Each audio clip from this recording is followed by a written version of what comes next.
this one.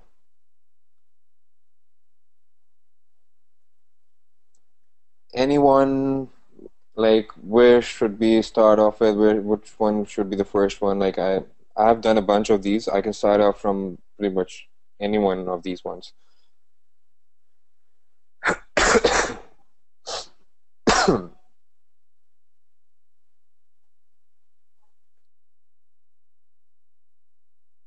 Okay. All right.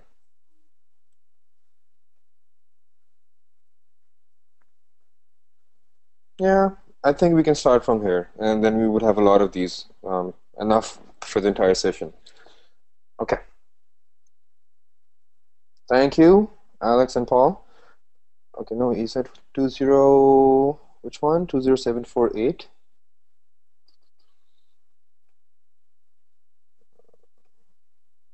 So it's 20748.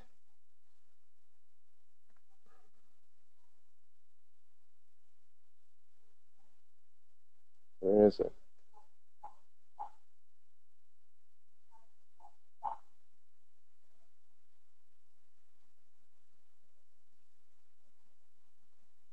No, this is where Isran Khan stopped.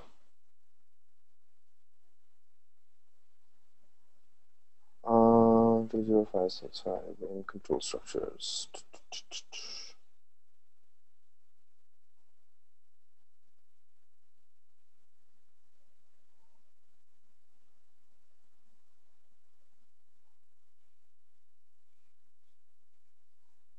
Yeah, you are right. 20565.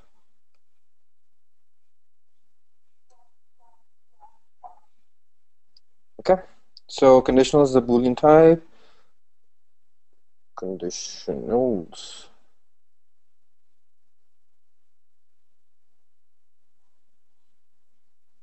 Anyway, let's just get into it. All right, so it's asking, given two variables is empty of type Boolean, indicating whether a class roster is empty or not, and number of credits of type integer, containing the number of credits for a class. Write an expression that evaluates to true if class roster is not empty and the class is 1 or 3 credits. So basically, what it's asking us if the class is empty or not. So what we're checking is if the number of credits is 1 or if the number of credits is 3. We should already know that for assigning we would be using single equals to, but if we want to compare we would be using two equal signs. So what we're doing here is we are like, and this is not asking us to write the entire statement. It is only asking us to write just an expression.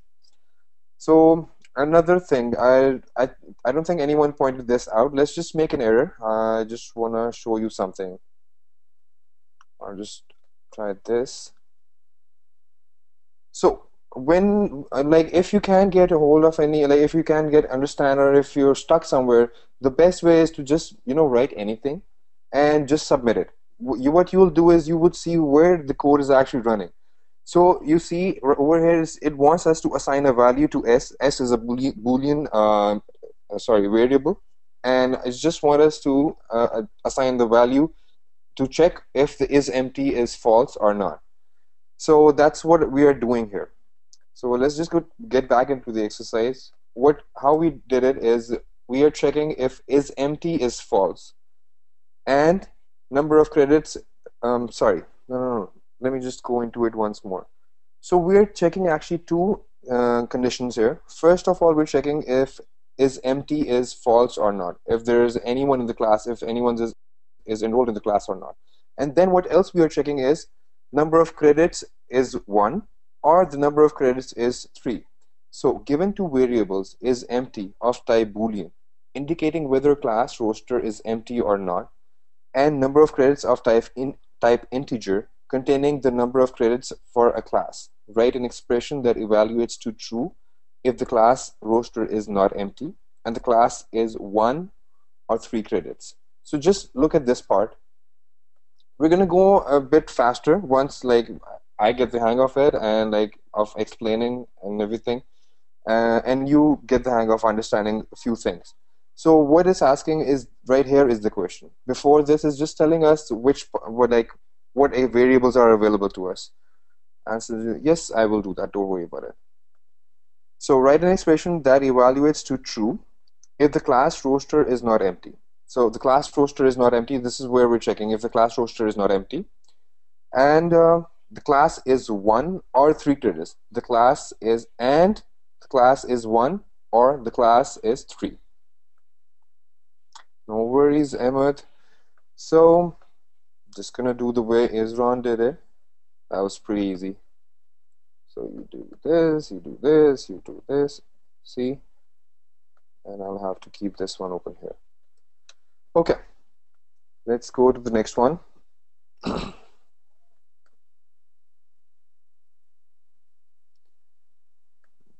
Just rearranging a few of the things so that it will be easier for me moving forward.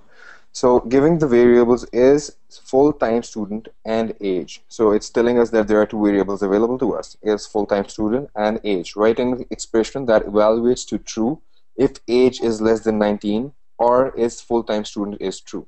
So what we are finding out here is the number, like students who are who is a full-time student and is less than 19 years old. So this is what we're checking here. So this is the expression. Again, if you want to see what's going on in the entire program, just write anything and you'll see what actually is this, where this value is going. So it's going into S, and it wants us to check like S is a Boolean, and it wants us to check if the student is full-time student is true or not, or the age is less than 19. So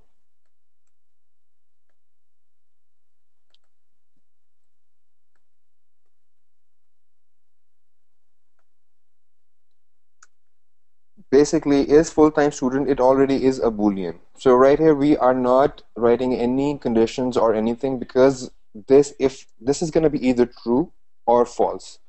Maybe somewhere else in the program we're checking for this statement or for this variable if it's true or not. We're putting a condition there, or we're just manually setting it if it is true or false. You will see here that in the program Boolean is full-time student is true. So we are actually already telling it that the student is full-time or not.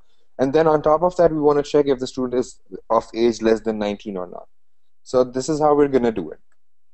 So I already pasted the answer. Let's go to the next one.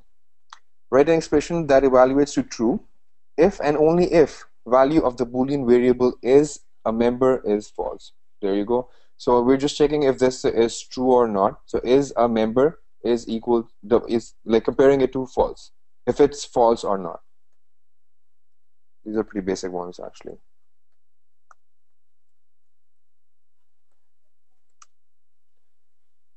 Okay, if you have any questions, guys, you can raise your hand or you can write in the chat box. I mean, I can explain it a bit more. I didn't feel the need to explain the last one much further. I mean, I think that was pretty easy. So write a statement again. Now see where it's asking us to write an expression, and now it's asking us to write a statement. Statement is where we will also be breaking it, like inserting a semicolon at the end. So write a statement that toggles the value of on off switch. So we're gonna toggle it. Toggle means that we're gonna just reverse it. Whatever, like you toggle the switch like a light switch. If it's on, you're gonna set it to off. If it's off, you're gonna set it to on. This is what we're gonna be doing here. So that is if after that I already explained everything afterwards. So how we're gonna do it: if on off switch is true, then on off switch is false. Then set it to false. Else on off switch is true. There are a number of ways we can do it. This is probably the shortest way and not like the neatest way. Like we should have been adding these here and this one here, and we can even do else if, and then we can sorry, and then we write as another condition here, and then we close this, make it in a body. So this is also true, but I think we're just adding an extra code over there. If you still didn't get the first one the way I wrote it, it's better that you write it this way. Keep writing it this way, and after like the 10th try or the 11th or the 15th, I mean, eventually you're going to move on to the one that I wrote earlier. So if we submit this one, it should also be correct. There you go. Oh, I should have pasted the answer. Sorry, my bad.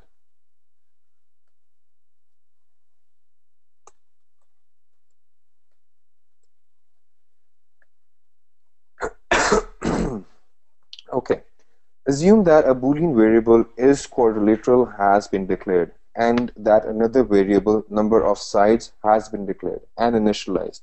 Write a statement that assigns the value true if number of sides is exactly 4 and false if false otherwise. So again, the first part usually that's telling us what is available to us and where it's asking the question. Sorry, I didn't submit it. There you go.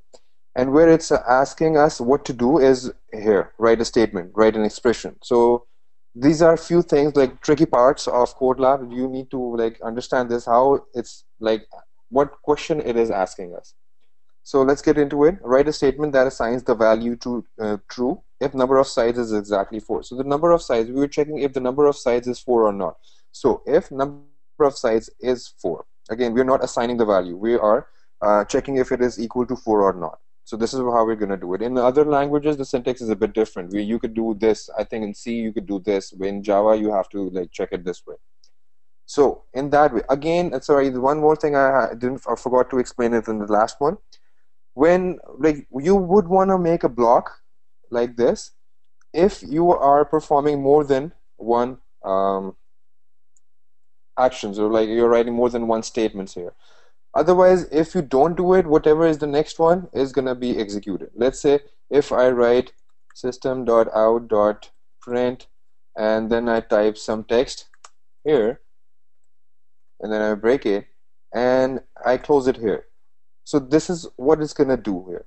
What if I don't add these parentheses? I don't make it as a block. It would only execute this statement and not the one afterwards if the condition is true or false. The one afterwards has nothing to do with it. So you need to understand like why we are creating blocks and why I am avoiding it or I'm not creating it, because there's just one statement that I have to write. So I just didn't feel the need to add the block. So the answer to this question, make your guys' life easier.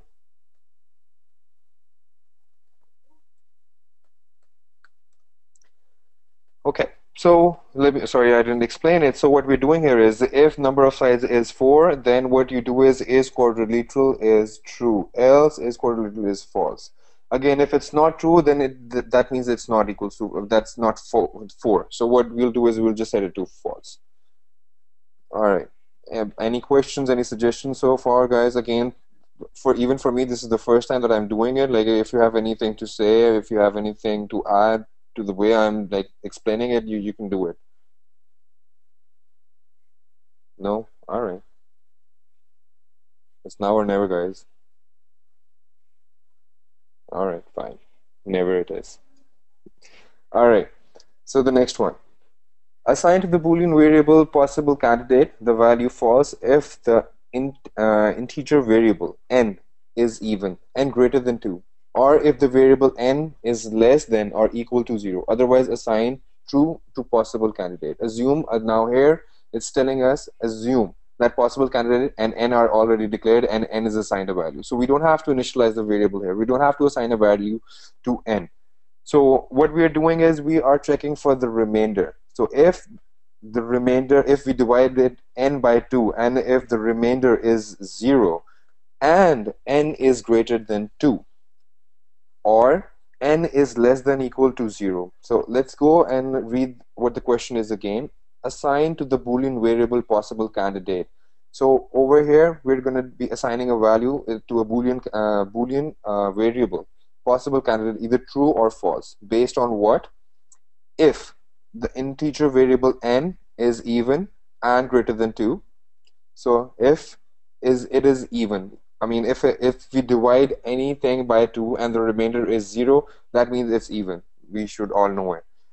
And greater than 2, we're checking and it's greater than 2. This is where we're checking here. Or if the variable n is less than or equal to 0. It's less than, or we don't have to understand what the purpose is. We just have to understand what it is saying.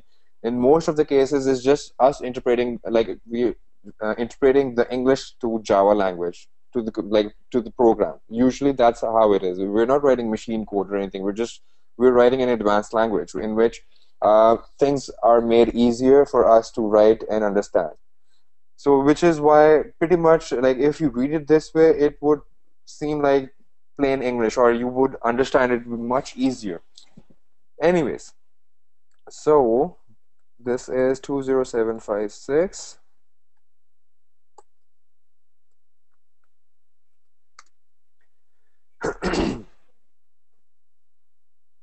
So after checking what it is, we just assign possible candidate is false, else possible candidate is true. This is what it's asking us to. Otherwise, assign true to possible candidate. All right. So the next one. Okay. Numerical range. So now we are getting into ranges where we will be checking if it falls within a range or not. So some Motors is recalling all vehicles from model years 2001 to 2006. A Boolean variable named recall has been declared. Given a variable model year, write a statement that assigns true to recall if the value of model year falls within a recall range, and assign false otherwise. Do not use if statements in this exercise. Okay.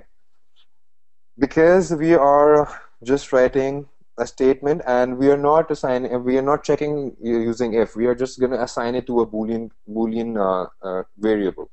So a boolean would be true or false, or if we write a condition here, it would just automatically set to true or false to this one. So this is where we are writing the condition.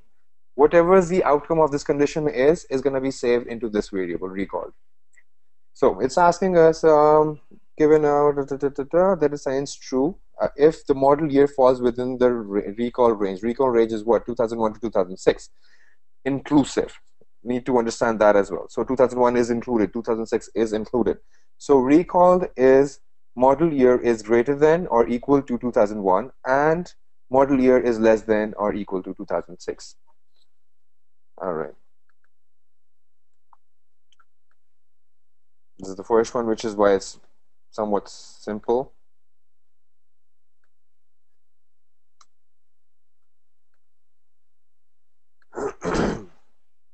So again, those motors, I don't know what these guys are doing, but these guys would keep on recalling model after model, man. All right. This Motors is recalling all vehicles from model years 2001 to 2006. A Boolean variable named no recall has been declared. So now it's going to tell us to find out all the vehicles that it should not be recalling. So no recall is going to be the same statement, but we're going to be assigning it not equal to. This is what this is going to do. Exclamation mark is just going to say not to whatever this statement is.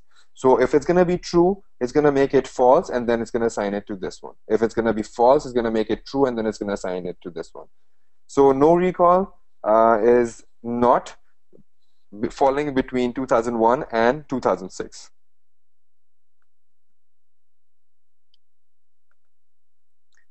Okay.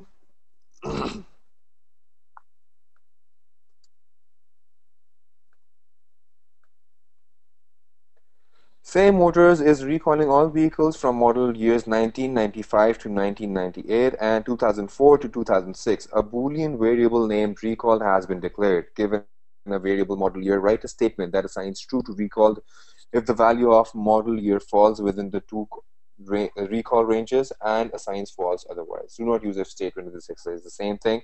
We are just checking for one more thing. So now we have two ranges. So if either it falls in that range, or I mean if it falls in range A, or if it falls in range B. So how we're going to do it is going to be the same thing. We're just going to repeat it. I mean, add an or in between. Just interpret it. Just see what it's saying here. So between this and this, model year this 1995 to 1998. So assigning it to recall. Again, this is going to assign whatever the outcome of the entire thing is to this one, the variable recalled. So again, let's get into it and see what it's saying here. Recalled is a model year. All right, recall is model year if it is greater than and equal to 1995, and model year is less than and equal to 1999, or if the model year is greater than or equal to 2004 and the model year is less than or equal to 2016 to 2006. Okay, the next one. Same Motors is recalling all vehicles from model year 1985, 98. Boolean variable has been declared. Given the variable model year registration, that is true, no recall. So now again, this is the opposite of what we did in the last one. It wants us to find the vehicles that it should not be recalling. So it's going to be the same statement, but we're going to add not to it. And uh, keep a lookout for these parentheses, brackets. So we are actually making like we are making not to the entire thing. Whatever it's gonna find out from the inside of this is gonna make it. It's gonna just toggle it, make it the other way around. If it's true, it's gonna make it false. If it's false, it's gonna make it true.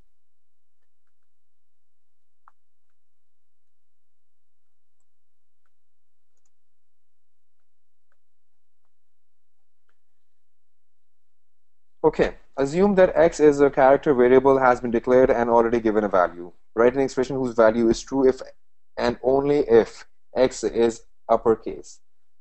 So it's pretty simple. There are a bunch of ways how we can do it. Just quickly want to show you what it's doing here. Unicode table.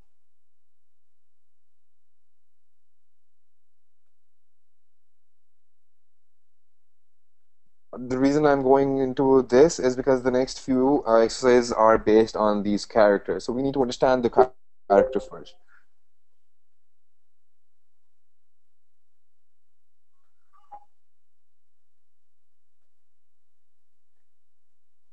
Mhm. Okay, so this is what the Unicode table is. So every character has a value, a Unicode value. And like how you're going to read it if A is here, so it's going to be 004, not 0, it's going to be 4 1 because it's here in this column in this row. So we can either do what we can do is if the value is greater than 0041 and it's less than 005A. So the value again, it's a hexadecimal value. In hex we have 0 to 9, 0 to 9, right? And A to F. That's what a hex value is. Yes. So over here you can see it's 0 to 9 and afterwards it doesn't go to 10. It goes to A, B, C, D, E, F. This is how this hexa value is stored. If you're not sure what I'm talking about, there are different types of like integers what do you call it? I don't know where I forgot the term for it. There's like decimal and then there's hexadecimal. These are like the bases of different types. So this is again, this is the power. This is base 8. I'm sorry, base 16 that we're converting it to. Anyways, so what we're checking here, if it falls within this range, which means that it is greater than A and it's greater than Z, and it's in uppercase. So this is how we will check it. Again, if we want to check if it's uppercase, we check from 0041 to 005A. Else, so what we can do is we can check if we want to check if it's lowercase. What we will do is 0061 to 007A. That's one way, or the other way is this one over here. When you're doing this A and when you're doing this Z, it's automatically going to convert it to Unicode. The reason why I'm explaining this is because I mean greater than A and less than Z, it doesn't necessarily mean that it's it's between A, B, C, D, E, something like this. No, you need to understand what actually is happening here. So let me just paste the answer.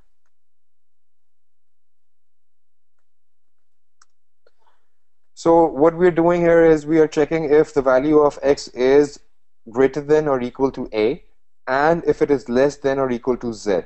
So in this case, it's checking if it is uppercase or not. If we had put in this, then it would have checked if it is it's either one or if A to Z, upper or lowercase. That's what this would have checked. But if we had put this A to Z, this would not have done it. Actually, this would have done it. This would have checked it in the reverse way. No, this would not have done it. This would have meant that it's not uh, like from A to Z, upper or lowercase. Why? Because it would have checked for this. Actually, this would have just messed it up. So greater than or equal to A means if it's greater than or equal to this one, so any value from these, all of these would it if you had entered, it would have said true. It just had said false if the value was somewhere in between, if the value was these ones, so these 4 or 5 values. I hope you understood this part, what I was going through. Alright, now assume that x is a character variable that has been declared and already given a value. Write an expression whose value is true if and only is a lowercase letter. Again, you should now understand this, how it's checking if it is a lowercase value. I'm just going to paste the answer to save time because I've already explained this. And assume that x is a character variable has been declared and already given a value. Write an expression whose value is true if and only if x is a decimal digit 0 to 9. So this again, don't think that this is like checking if it's between 0 and 9. It's actually a character that is between 0 and 9. That's what it is doing. It's not an integer. So, but it still works because in the Unicode table, these values are in this order. So this is how they're like in between 0 and 9. If you had put 0030, okay, let's just try that. No, this wouldn't do it. I have to enter 0 plus 0061. So this is what I would enter, and the decimal value is 97. So I mean, going through all of this a bunch, I don't know if everyone is going to get it or not, but if someone is not able to grasp this concept, then you can ask me and I can go into more detail. I can try to go into more detail.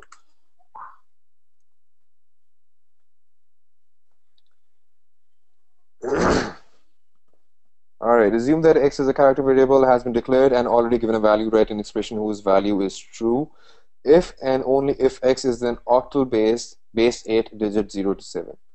So you're really just checking if it falls between 0 and 7. And why it's saying if it's octal base 8, and this is what it's explaining afterwards.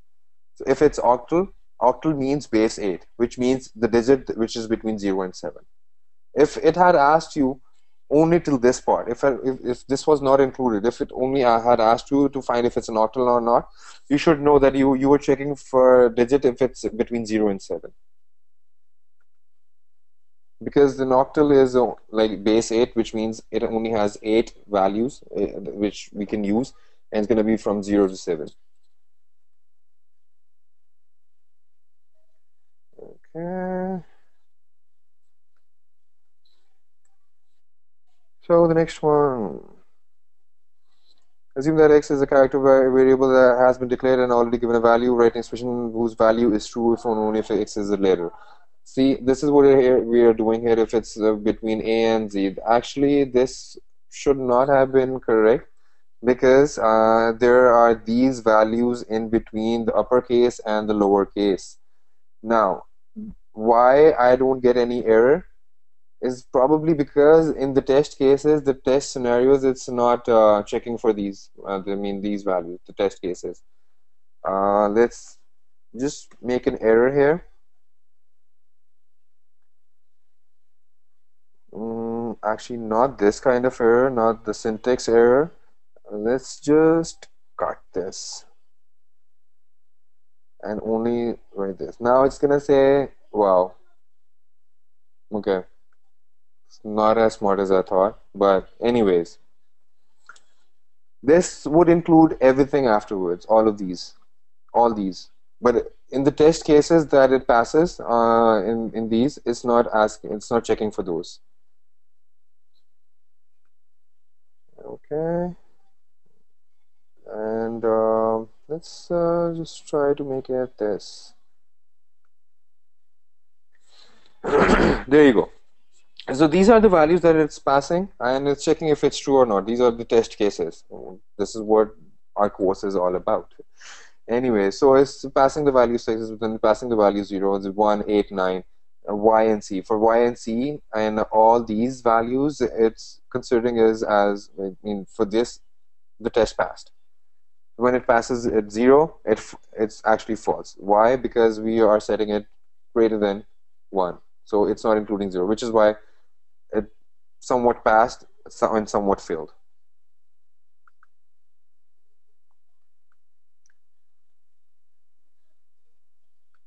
Really, I mean, we need to understand what's going on, the logic, and that's the important part. And if we get the hang of the logic, we can pretty much program in any language. We only need few hours, few days, to know the syntax for any language and get into it. Every language would have loops, they would have variables. You would be initializing variables, you would be assigning values to it, but there would be just a different way of doing it. There would be conditions in every language. Again, just different way of doing it. All right, assume that x is a character variable, has been declared and already given a value. Write an expression whose value is true if and only if x is in hexadecimal, base 16 digits, 0 to 9 plus a to f or a to f. So lowercase, uppercase, a to f only, and 0 to 9. So how we're gonna do it? Again, this is not a statement, so there's no break, there's no assigning it to anything. We're just writing an expression. Wherever the program puts it, it's up to it. We don't have to worry about it. So x is greater than or equal to 0, and x is less than or equal to 9. Or now this is where we're checking if it's part of a and f, the uppercase, and this is where we're checking if it's part of like lowercase between a and f. So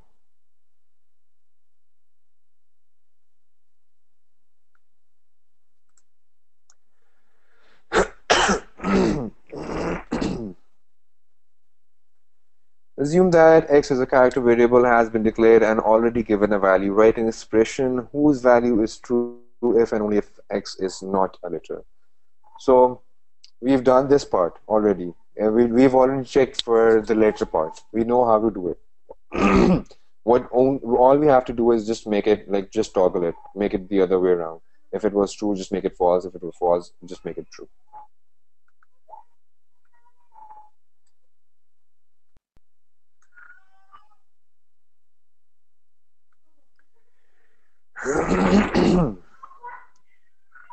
Okay. The next one. So again, they are recalling vehicles in extravagant line. So they're now not just, we're not only considering the year, the numerical range. Now we are also. Oh, okay. So please slow down. Sorry, Paul. Okay, let's go. All right. So, hi, Blog. Can we redo the previous one? Okay. Yeah, sure. All right, so we did part of this one, and that's why I didn't go into more detail. Me as well. Yeah, sure. Okay.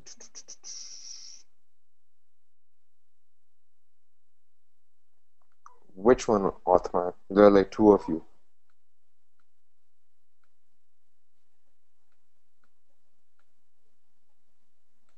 Okay.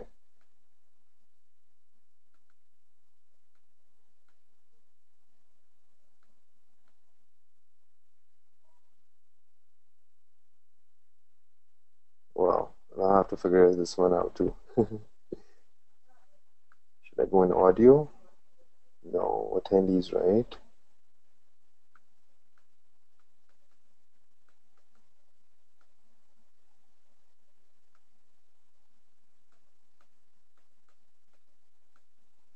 Nope. Nope.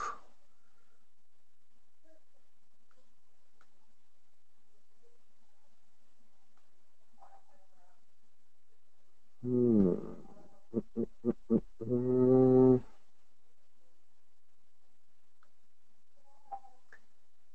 Guys, I really can't seem to figure this one out because, okay, now I understand why everyone has a difficult time doing this.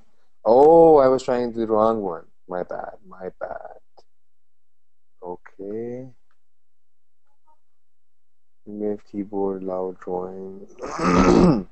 I can allow you to draw. You want to do that? I can't seem to unmute you.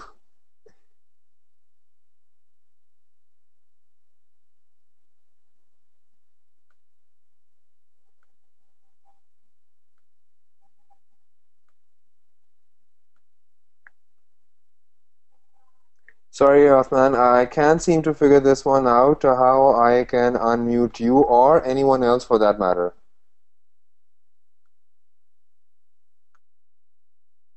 Okay, I muted myself, that's it. Alright. Anyway, sorry about that, guys. I can't seem to figure that part out.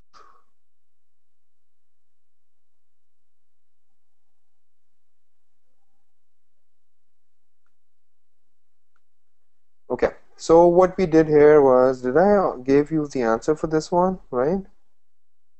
Yeah, okay. So what we are doing here is we are checking. No, I think everyone was muted.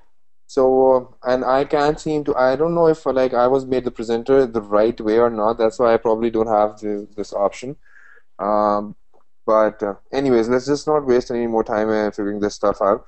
So what we are doing here is we are checking if the value is not a letter, if it's not A to Z in either capital or lowercase, upper or lowercase.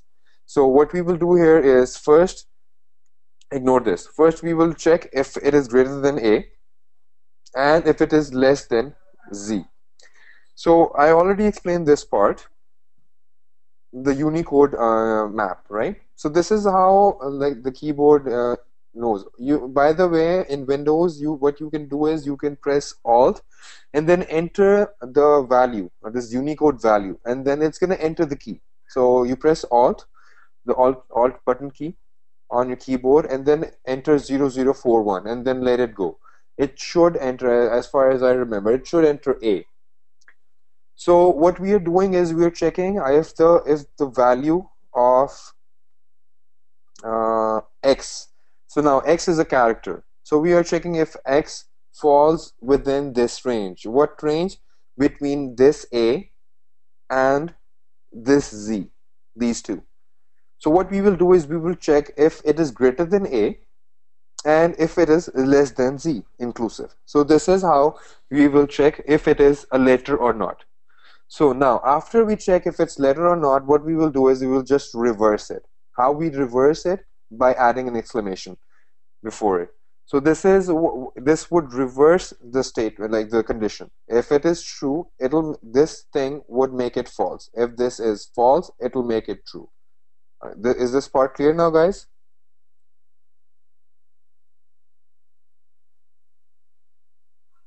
No, no, yes. No, yes is yes. Okay, Pune got it. All right, but there are yes, exactly. This is what we checked earlier. So what it's not checking for is these characters. So what we could have done is we could have they're like another way of doing it. Yeah, probably.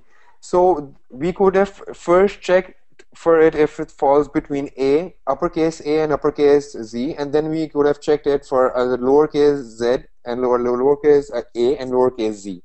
So that would have been the right way to do it because again there are these values in between the uppercase and lowercase. But as I showed you that there are certain cases, there are certain values that the code lab passes through our code once it like the entire code is.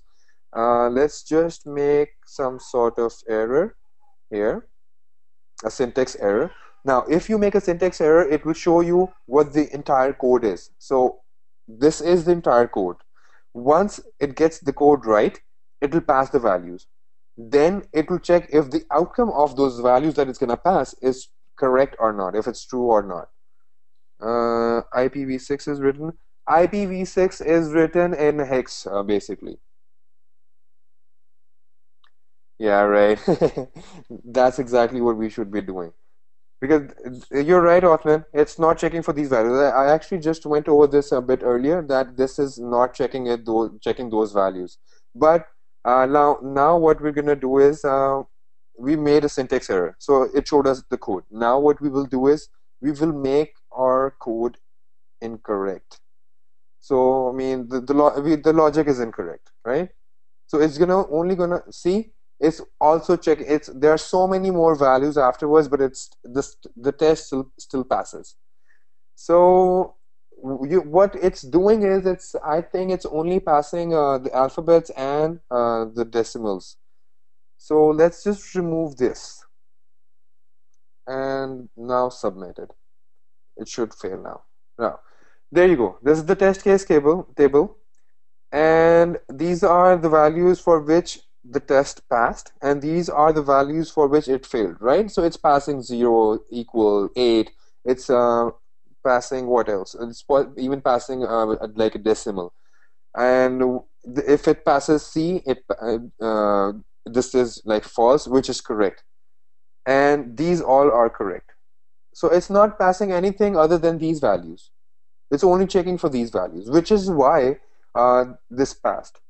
Like even if I said, greater than, no, what happened here? No, anyway. So this one. So if I did greater than A, the reason why this would still pass it because it's not checking for this value, it's not checking for this value, or this one, or this one. That's why. All right, guys, is this part clear now?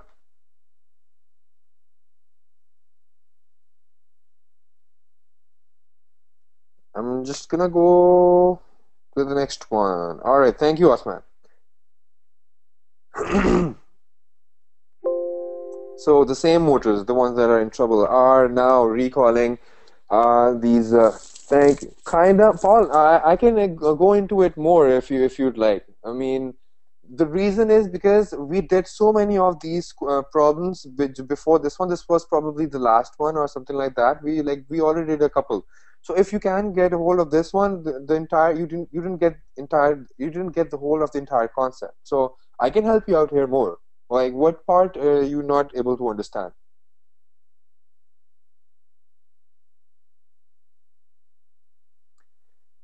Decimals, as in like 1, 2, 3, 4. Well, like why that's not included or is included?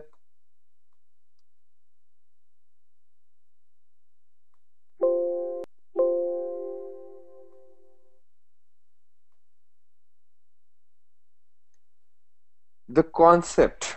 Do you understand this table, the Unicode table that I showed? Is this part clear to you?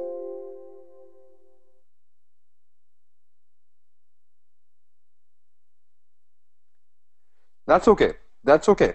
I mean, that's what I'm trying to explain here. So whenever you're typing anything, anywhere, like all of this, they all have a value behind it, and then another value behind it. Like eventually it goes down to all of these, you know, zeros and ones and zeros and ones. But when you're compiling something, when you compile a code or something like that, when this A is converted into its Unicode value. The Unicode value is this. So text editor. You know how there are different types of like documents, Word documents, or like text files. If there's like a TXT file and stuff like that, the reason why they all have different extension is the extension is telling it how to read those files, like in what way they are saved, what encryption they're using, or what Unicode or the ASCII or like what format they're using. So like the plain text is just going to be plain, and then there are different type of encoding which would make it like rich text.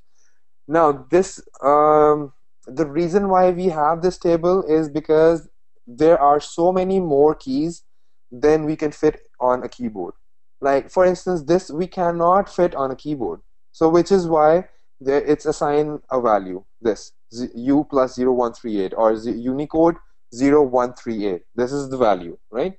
So, this is why we have this table because there is just not enough. Um, the keys on the keyboard. So how we type it, like how the computer understands it, the basically it understands it in this way. And the reason why we need to have this table is so that we can, build on top of it. These Arabic letters, they never used to be there. They were added on top of it. This is like the new standard. The emoticons that you see, they're now part of it. The symbols, they're all part of this table. But actually, what you're passing is the Unicode value or the ASCII value or whatever type of value is accepted for the program that you're writing. So that's what's going on here. You understand this value? All right.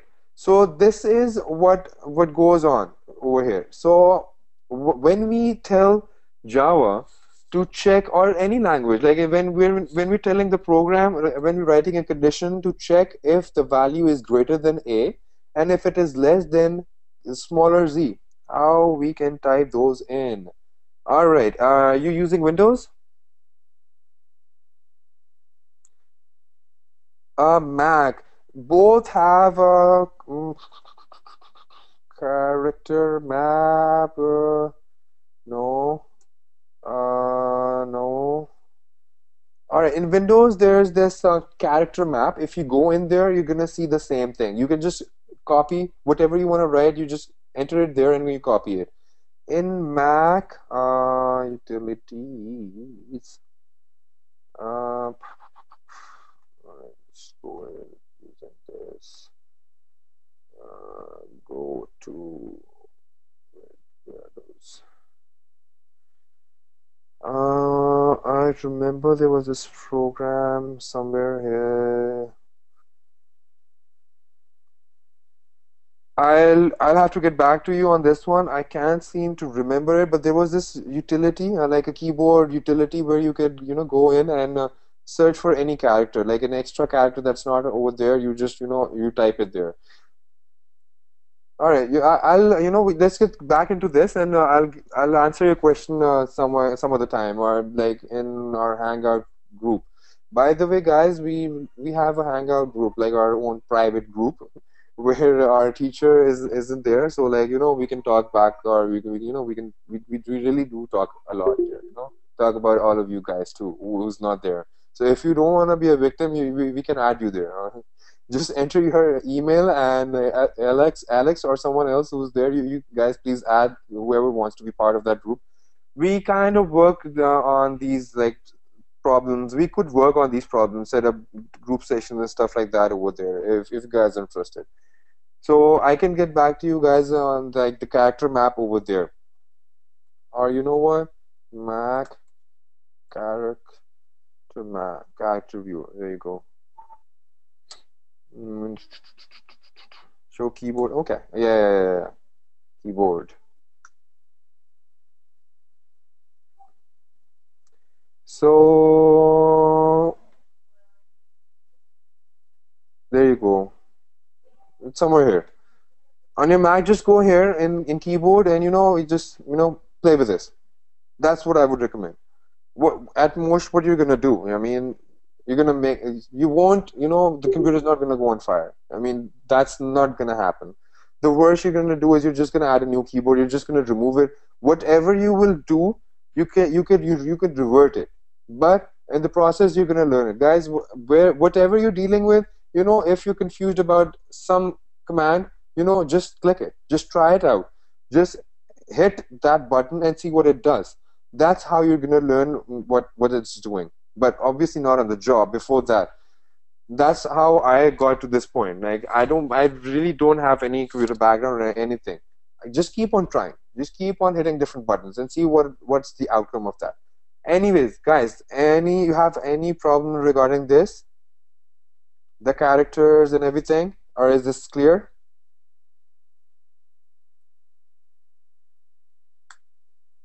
All right, sounds great.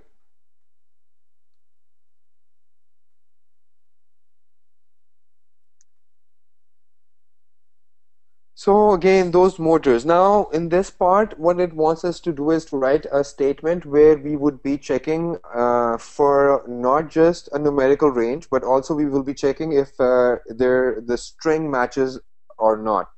So there are two variables, actually three variables, which it has. So first one is the model year, which we're already familiar with. Then the recall, we're familiar with this one too, but this is the new one with the model name. So it's also apart from the range from 1992 to 2002, it also wants us to check if the car is part of the extravagant line. Let's say you have a dealership, you have like different types, you have a bunch of vehicles, you have 10 cars. Five of like all of like some of them belongs to 99, 98, 97, 2016, and then you name it to different line, extravagant line, like luxurious line, economy line, and you just want to know if it falls in one of those categories, or if how are you going to do it if you're just checking for the model name, the variable model name, where if it's equal to extravagant. So again, how we're going to write it: if model year is greater than 1999 and the model year is less than or equal to 2002. Mind these: greater than, equal to, or greater than and equal to. This is what it's asking. I mean, if I had put 1999 and I hadn't put this zero there, it would have not considered 1999 as part of it. It would have considered 2000, 2001, and 2002. So this is what these two things are doing. This makes this inclusive. So what we are doing here is we're checking if the model year is greater than or equal to 1999 and the model year is less than or equal to 2002. And also the model name is equal to extravagant. Then what you do is you just set recall to true, and else you just set it to false. All right, guys. So this is what we're doing here.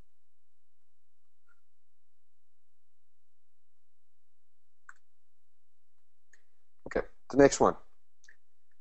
Same Motors is recalling vehicles in its timeline from this range, as well as vehicle in its guzzler line. See, so they have another line. From model 2004 to 2007. Now, the tricky part is that it's checking for this line, extravagant line, but the range for extravagant line is 2002, and the range for the guzzler line is 2004 and 2007. It's not 1999 to 2002 and 2004 to 2007, and it's checking for extravagant and guzzler line. No, that's not what it is saying. It's saying that extravagant from 1999 to 2002 and guzzler for this range. All right. So in the rest, we're familiar with this. So how we're gonna do it? What we will do is we will check. So there are two parts. This here is the first part. Now we are checking for the extravagant line from within this range, 1999 to 2002. So this range and this model name, extravagant, or if it falls between this range and this model number. Again, guys, really we're just interpreting here. Whatever they're writing in English, we're just putting it here in Java language. All right. So how we do it? Let's. I could have done this first. All right. You know what? Let me just do this first. So and just put it here. This would make more sense. So what we do is we check if it's extravagant line. So model name is extravagant, and the range is from 1999 to 2002, and model year is greater than or equal to 1999, and the model year is less than or equal to 2002, as well as. So right here, this means or the vehicles. And so if I say this range or vehicles in this range, that would mean the same thing, right? So instead, this is like another way of writing English.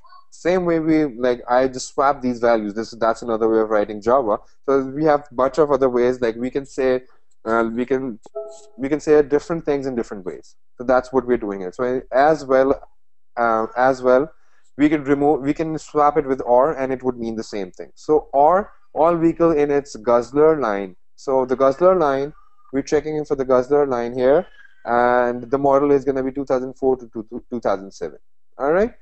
So if this is true or this is true, then model name, so then recall is going to be true. But if all of this is false, then you set recall to false. All right.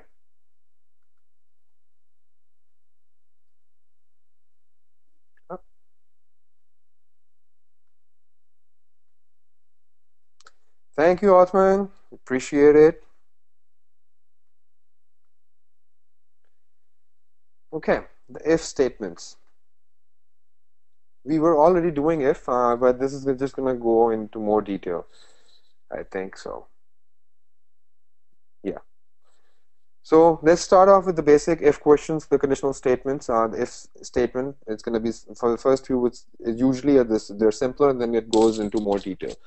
So write a conditional that assigns 10,000 to the variable bonus if the value of the variable goods sold is greater than 500,000. So if someone has sold more than 500,000, they're gonna get a 10,000 bonus. So how we're gonna do it? We're gonna check if the goods sold is greater than 500,000, and then we're gonna assign 10,000 to the bonus. This is pretty simple. So if goods sold is greater than 500,000, we're not going to be putting a comma there. Okay? Mind that. Then the bonus is going to be 10,000. Again, because there was just one thing I was doing after the condition, there is no need for me to create a block. But it's good practice that I do it at least like this and not in just one line. You know, it just makes the entire code a bit neater. So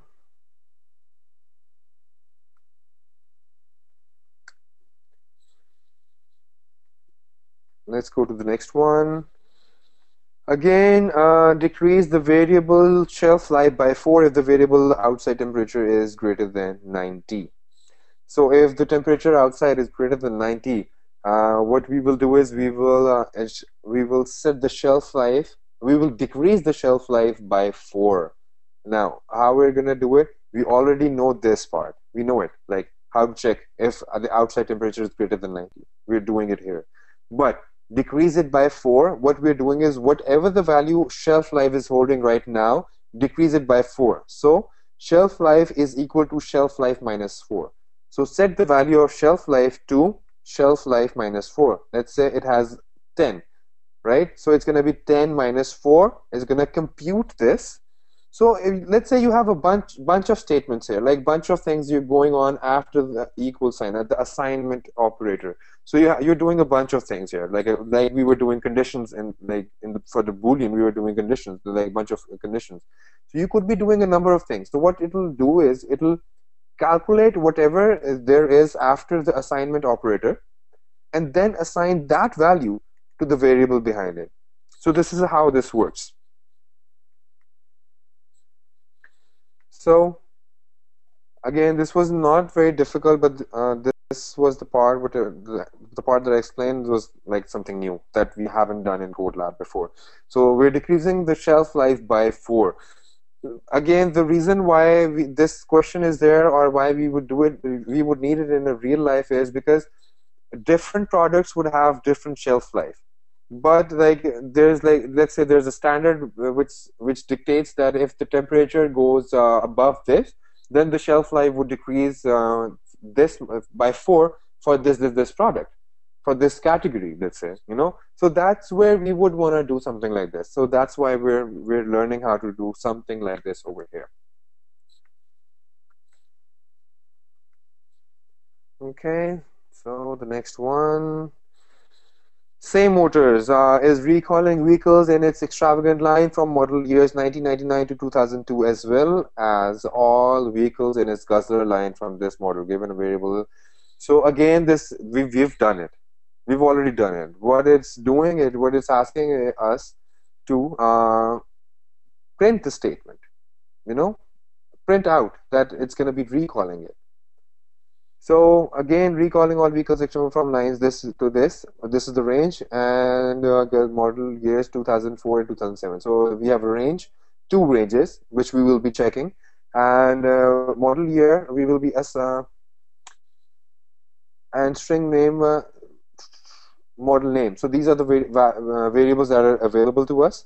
And write a statement. It's not asking us to set a value for a variable recall to yes or no. It's asking us to perform something after checking something else other than assigning a value to after checking if the statement is correct or not, if the condition is true or false. So if model year is greater than or equal to 1999 and model year is less than or equal to 2002, and model name is extravagant. So it's checking for the extravagant line and this range, and then it's going to be checking or if it falls within this range and if it's guzzler and it's guzzler. So these two, it's going to be checking if it's going to be true. It'll just print out recall. That's what it'll do.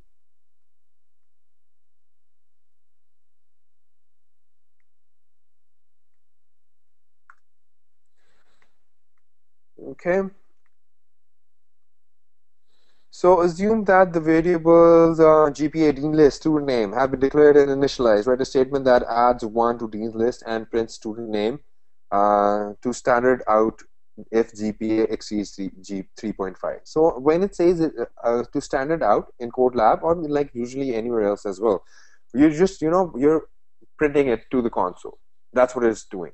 And print ln, that's what it does. It prints to the console. It doesn't open up a window or a pop-up or a small box with an OK button and it prints there. No, it's not doing that. That's an advanced part of it. What you're doing using this statement, system.out standard output. This is the standard output method that you're calling println. You could use print as well. Println is more common because print, it's just used more widely. That's why. So what we're doing here is we're checking if the GPA is greater than 3.5. If it's greater than 3.5, what we would want to do is we would want to add one more to the dean's list. Let's say this code is part of like a bigger program where it's checking for all the students if they are um, thank you, Izran bhai. So if it's basically checking for all the students. I mean, it's part of a bigger program, and it's checking for students whose GPA is greater than 3.5, and it's at the same time it's also maintaining a count of students that would be added to the dean's list. Because at the end we might also want to print not just the names of the student who falls into this category, also like a count, like 11 students who are on the dean's list. How we would accomplish that? By adding one more to the dean's list every time this statement is true, and we print out the student name. All right. So I mean, probably how they would be handling this is they would be, out printing, print L, they would be doing, I'm just doing a short one here, right? I don't want to write, go into, because I'm just going to be erasing it. They would probably be writing something like this: count, total count is plus Dean's list. All right. So what they're doing here is first they're checking for the GPA for the students who fall into Dean's list, who would be part of that list. They would be printing out their name line by line. So you would have one name, two second name. You have you have A, B, C, D, E, F. So you have all these names, and then what it'll do is it'll do total count, and it'll do 1, 2, 3, 4, 5, 6. So it'll do 6. Where did you get the 6 from? You got it from here, because every time this was true, it also added 1 to this part. All right.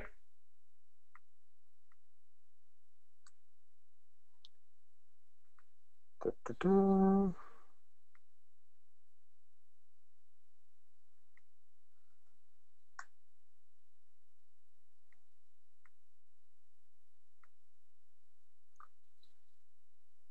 I was really hoping that we could get into loops too, man. Like because they're really interesting, and we should get a really good hang of loops. They're very important. I mean, if I mean these conditional statements, they're very important, but loops too, because I think like later we would be using a lot of these. Like whenever you want to, like you wouldn't be using a lot of variables. Instead, you like we all of us we would be using arrays. Like we would be dealing with a bunch of variables, not just one. Yeah, Othman, let's just do a couple. I'm just gonna go over these quickly. That would mean that I wouldn't be pasting answers to these ones. All right. Um, Actually, I know some of you do are really interested in these answers, so let me just quickly do it. Okay. So what we're doing is we're checking if the age is greater than 65, and then we're going to be adding 1 to it. So it's the same thing that we did in this, see, like in the last one when we were adding to 1 to the dean's list. So what we're doing here is we're checking for age that is greater than 65. So if it's greater than 65, add 1 to the senior citizens. If it's not, if this condition is false, then we would be adding 1 to the non-seniors. All right, this is what we're doing here. Okay.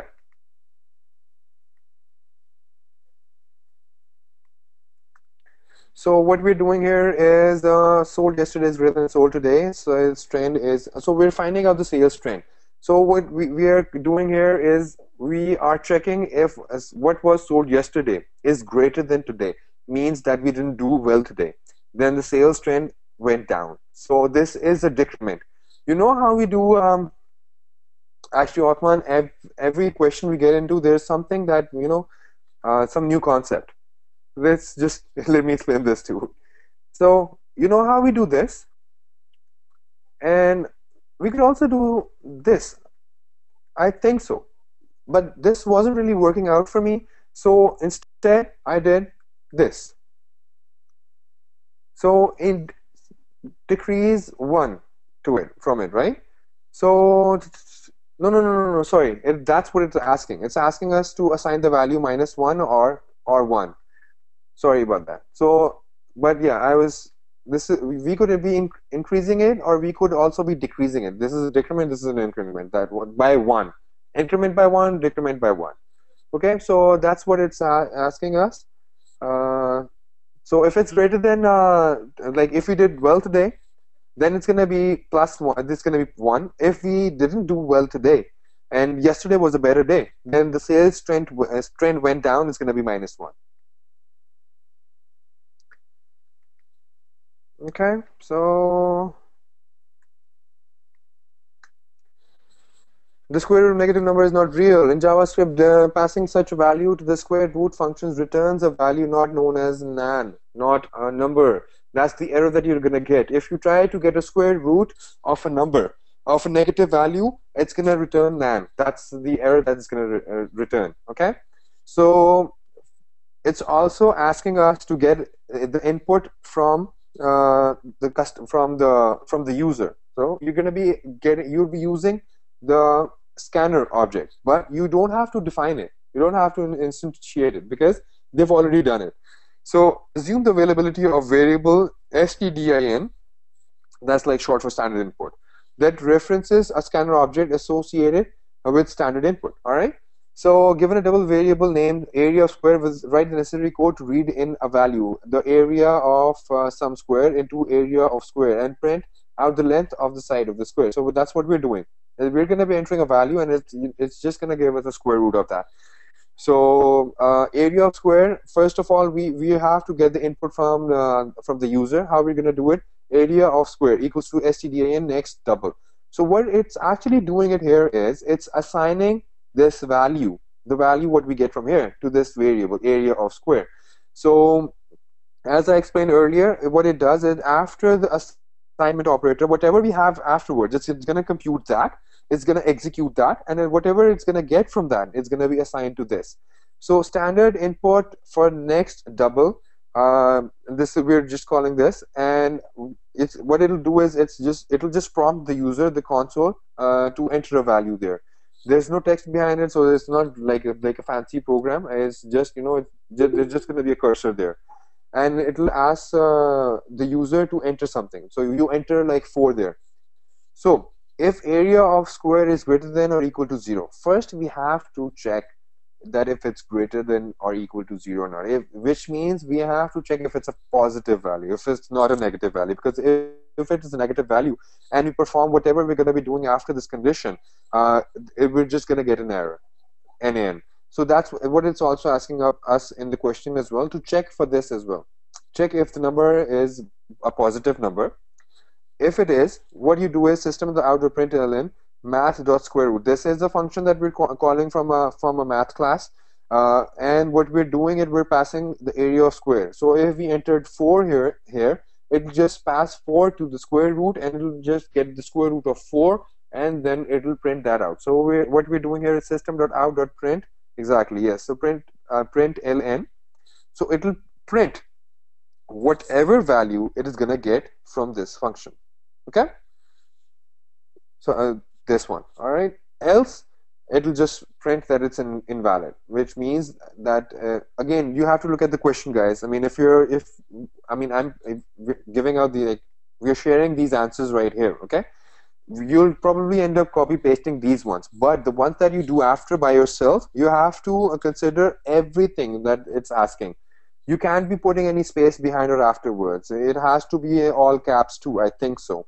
So just look out for this. So you have to like put output a value and output a message invalid if it's not correct. So if the number entered is less than 0, that's the only case it will be false. It will not execute.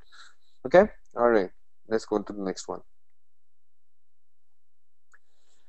Division by 0 is the undefined. Okay, you know that whatever you divide by 0, I mean that's, you don't get anything after. You even on a calculator, you think you get an error. So what we do is calls received. Okay, the question. I really hope that you guys have this open in front of you as well, and like you read the question yourself as well. Because me reading it out to you would not, wouldn't be as much helpful as you reading it yourself. So if you're going to read it yourself, you're going to understand it much better. So given an integer variable name calls received and another integer variable name operators on call. So we're just really checking here like how many calls we received, how many operators were there to receive the call, and average, how much was the average call received by an operator. Okay. So first we need to know how many calls were received. So how we're going to do it, we're going to use the standard input, which is already available, already declared and everything, and we're just going to use it to get the next integer, and we're going to save that into calls received, and then we're going to get another value into operators on call. So we have the values, the number of calls received and how many operators were there, and now we want to do is we want to find the average. But at the same time, we want to make sure that there were operators. So but if there were 0 operators, it's not just, I mean, if there were 0 operators, that would mean for us who are writing the code, for the code it would mean an error, because we would be dividing it by 0. By taking the average for like for these calls would be like all the calls received, like 10 calls were received and there were 2 operators. So what would be the average? Like how much each had to take? That would be 5, right? So that's how, like that's basic concept, guys, like how to calculate the average. So did I already paste it? No. So that's what we're doing here. We are checking that there are operators, that the operators are like the divisor is not a 0 or a negative value for that matter. Has to be positive one. So if it's greater than 0, that's we check. If it's greater than 0, that's fine. What you do is we just calculate the average and we print it out. If it's not, what if this is a condition? If no operators, mean there are no calls, because we exactly, yeah. In reality, this is what it would mean. But how do we find it like in Java? That's how we find it in Java. Okay, let's go to the next one.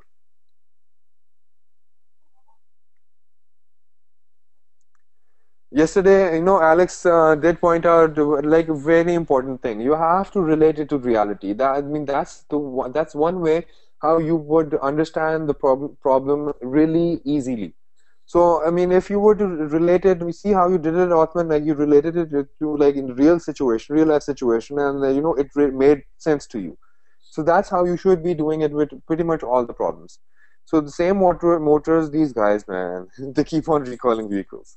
So they're recalling vehicles from 2001 to 2006. Give a model year, write a statement that prints the message recall.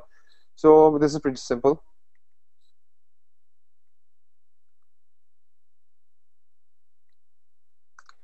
So if model year is greater than 2000 and model year is less than 2007, just print out recall. And now we have 2 ranges. We're checking for two range, and we're doing the same thing. Okay. So we check if it is between the first range or if it is between the second range, and we just print out recall on the screen. Kakamoto is recalling all vehicles from model years 2001 2006 with model statement that prints the message no recall. Now we're doing the opposite. We want to find out the ones that are doesn't fall into that category and we do not recall those. How we do it? We already went over this. The not, this exclamation mark. It's gonna make whatever it's gonna find from this part opposite, just gonna make it opposite, true to false, false to true, and gonna print out the message no recall as it says over here, no recall. Again, mind it guys, this is an important part. You have to just, that's why you see a lot of us, whoever is like teaching us or we are doing mentoring, we do a lot of copy paste. Why? So that while writing we don't make like there's no typo.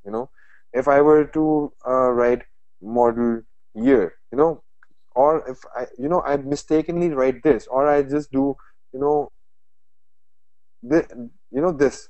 So we want to avoid all of this. So that is why would we do this? You know, copy and paste. That's the reason why the copy paste. I mean, that's how we should be using it, and the benefit of it. So number range and string, we already did part of it. Not just part of it. I think we really did this, exactly this thing. Only thing the difference is that we are just, printing it out. Instead of assigning a value to a variable, we're printing it out on the standard output. System.out.println recall. Checking if the model year is between this range, greater than equal to 1999 and less than equal to 2002. And the model name is extravagant. So this is what we're doing here.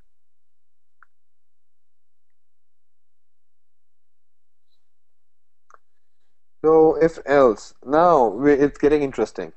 We are calculating, like it's not just one statement. Then we're checking for another one. Yeah, Othman, sorry. This is now the part that's getting interesting. Right? I mean, if I were to leave here, that would, that doesn't make any sense.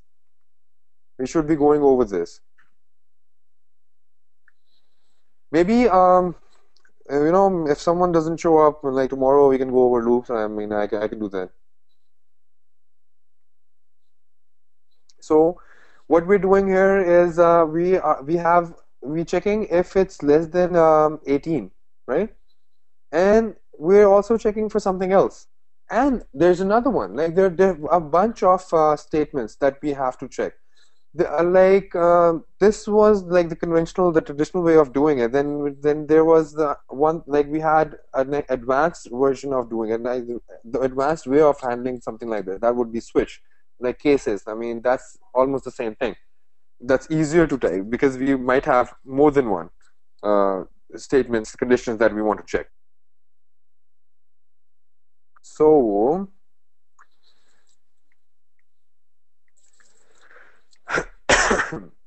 what we're doing here, write an if else statement that adds 1 to the variable minors. If the variable age is less than 18, adds 1 to the variable adults if the age is 18 through 61, and adds 1 to the variable seniors if age is 65 or older. Okay, I'll resend it to you. Okay, so if age is less than 18, what we do is add 1 to the minors.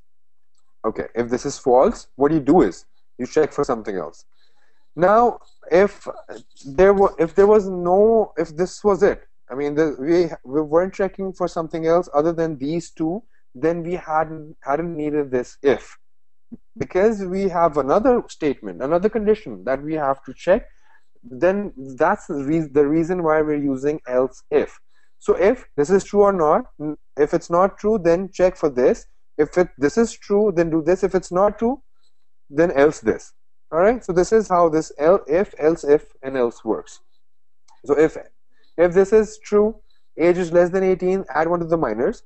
Else if, check. Now, don't just do something if this is false. If it is false, then check for something else.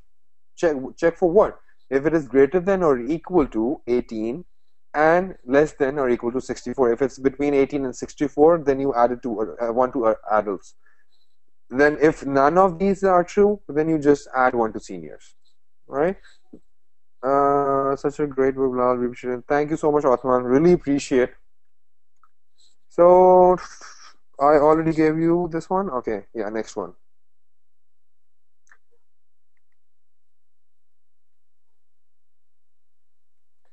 So you see, you have now we have more than one, two, three statements conditions that we have to check for. So if the speed is less than zero, then it's add one to reverse drivers. Else if check for another one. If it is less than one, then it's park drivers. Add one to park drivers. We have to check for another one. Okay. Then else if speed is less than 40, then we add one to the slow drivers.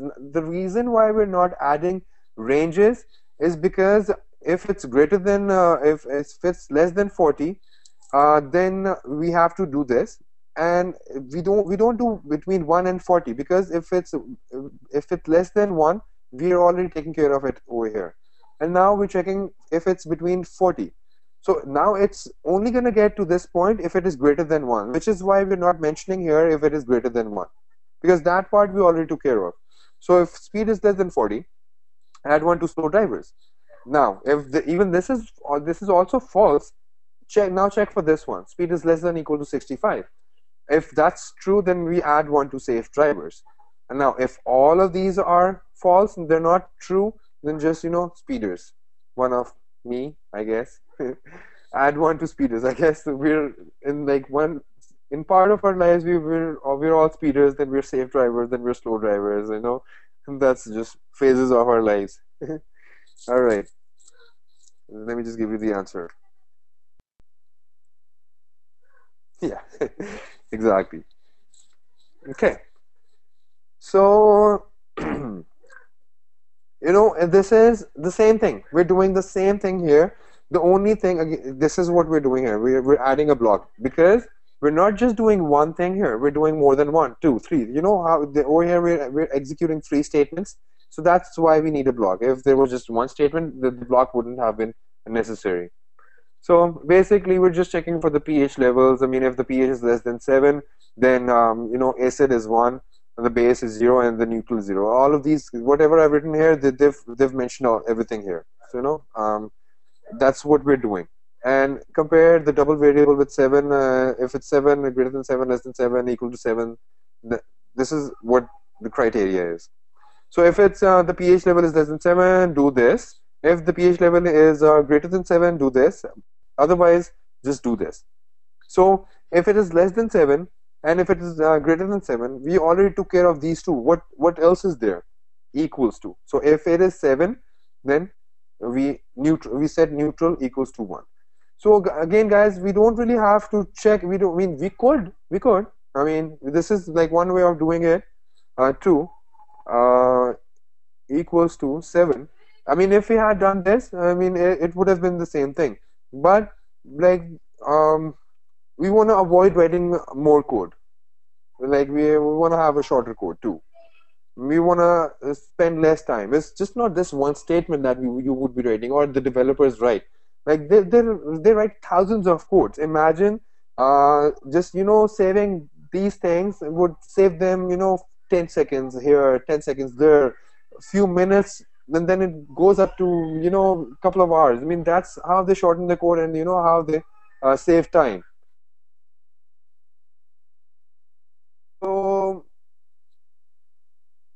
let me just give you the answer.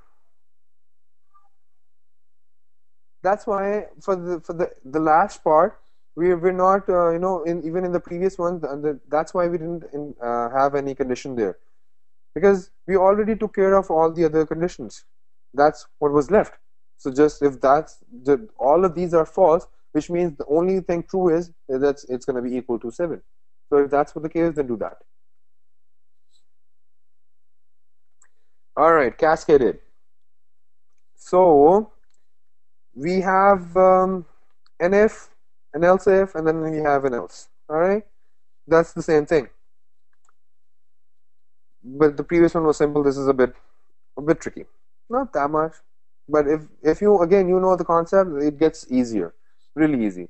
So what we're doing here is write a statement that compares the values of score 1, 2, and takes the following actions. When score 1 exceeds score 2, the message player 1 wins is printed to standard when score 2 exceeds score 1, then the player 2 wins. And each case, the variables player 1 wins, player 1 loses, player 2 wins, player 2 loses are incremented when appropriate. I mean, you just have to figure this part out yourself. If none of these is true, the only possible scenario is that there's a tie. So we will be taking care of the else part, the tie part over here. So how we do it? If score 1 is greater than score 2, we do player 1. The player first, we just add 1 to the player 1 wins. So it'll add 1 to his wins. Whatever his total wins are, just add 1 more to it. The player 2 losses are incremented. Yeah, so the losses. So we're not just taking into account the wins, we're also taking the total of the losses as well.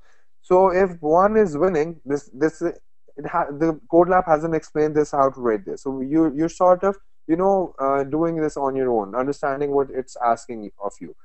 So you're adding 1 to the player 1 wins. At the same time, if 1 is winning, that means player 2 is losing, right? So you just add 1 to that too as well. And eventually, what you do is you just put it out on the screen that player 1 wins. And if this is not the case, if score 1 is not greater than score 2, what you do is you check for score 2 is greater than score 1. It's the same thing, guys, in the last one that I explained for the pH levels. If none of these are true, that means there's a tie. So again, for this else part, we really don't have to mention if score 1 is equals to score 2. That really is the case that is left. So we're going to skip that, and we're just going to get right into it, that this print out that it's a tie.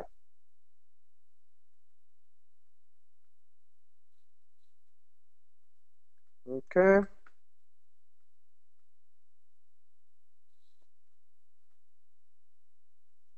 Wow, time really, really flew, man. So it's already 9. It's really up to you guys. I mean, if you want, we can at least finish, conditions. I mean, we wouldn't be able to get into loops. We just have a bunch of questions that we have to do. If statements with booleans, and we have a switch, and then we have conditional expressions. If you guys are okay with it, we can stay for like another 15-20 more minutes, and we will just finish this one. All right? Okay. Yeah, this one was thank you, Othman. Now this one was a difficult one. As you can see over here, it says 8 out of 8, which means I had to do 7 different tries. I was almost getting it right, but there was just bunch of things that weren't falling into pieces. Like the puzzle wasn't falling into the right place. I tried a bunch of different ways, and finally I got it right. So again, what we're doing is we're getting the choice from the user. Just enter. So this is a menu. The user is presented with a menu. They're asked for a choice. Just select S, T, or B. So S means they had hanger steak, red potatoes, and asparagus. And T means they had whole trout, long rice, Brussels sprouts. And B means cheddar, cheeseburger, steak fries, coleslaw. All right. So if the user selects S, then what you do? That reads the string st or b that the user types into string variable choice that has already been declared, and prints out a recommended accompanying drink as follows. If the value now you have to consider if they can consume alcohol or not. So that's also the case that we are taking into consideration. It's not just one thing, like one set of instructions. On top of that, we're also checking for their age. So what we're going to do here first is check for their age. So if their age is less than equal to 21, what we'll do is we will check for the choices. So first we check for the age, then we check what the user has entered. Now we're not asking them for the age.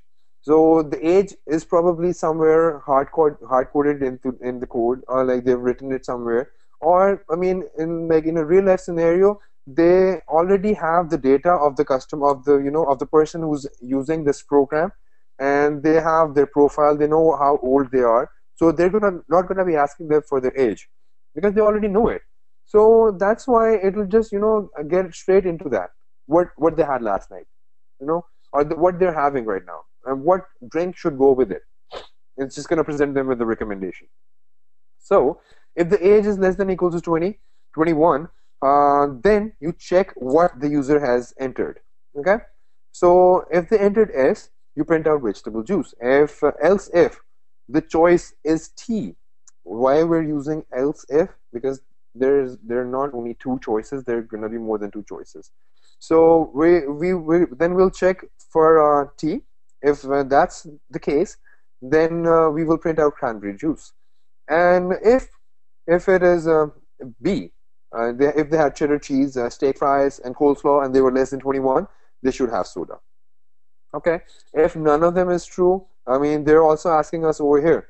So, regardless of the value of age, your code should print invalid menu selection.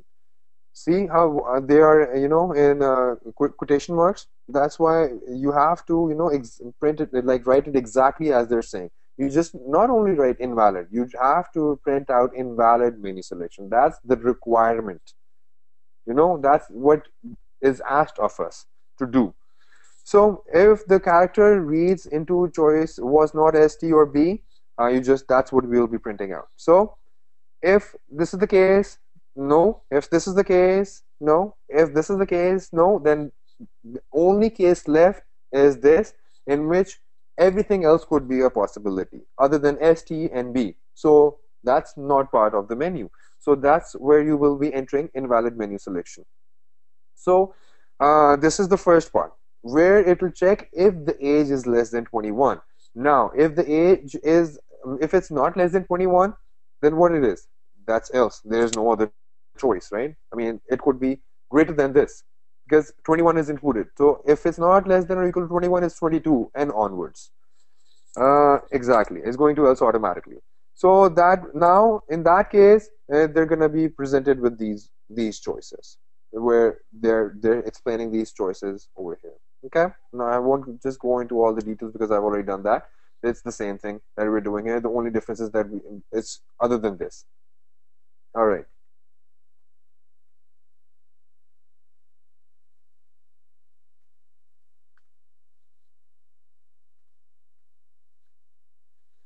Now they have it's the same thing but a different real life value and like example. Now there's a bookstore. Bookstore is they have a premium member. They just have regular walk-in members. Now if you're a premium member, you get some perks based on number of books you purchase. So if you purchase five or greater than five books, you get one free book. And if you purchase greater than or equal to eight books, then you get two free books. That's what really is asked of us over here. Okay. So first, okay, one more thing. That was, why it took me 4 attempts, because in one of the attempt, I did not know that the free books had to be assigned a value. Now it's read the question. Online book has premium customers one free book with every purchase of five. Blah blah blah blah. Now write a statement that assigns free books the appropriate value based on the values of the Boolean variables. Is premium an integer variable and books purchased?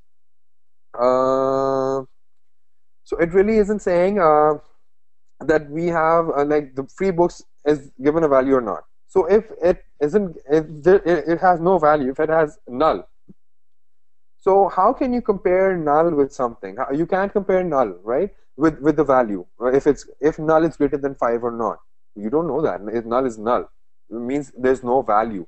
So you cannot compare no value with 5. So how are you going to do that? How are you going to tackle this situation?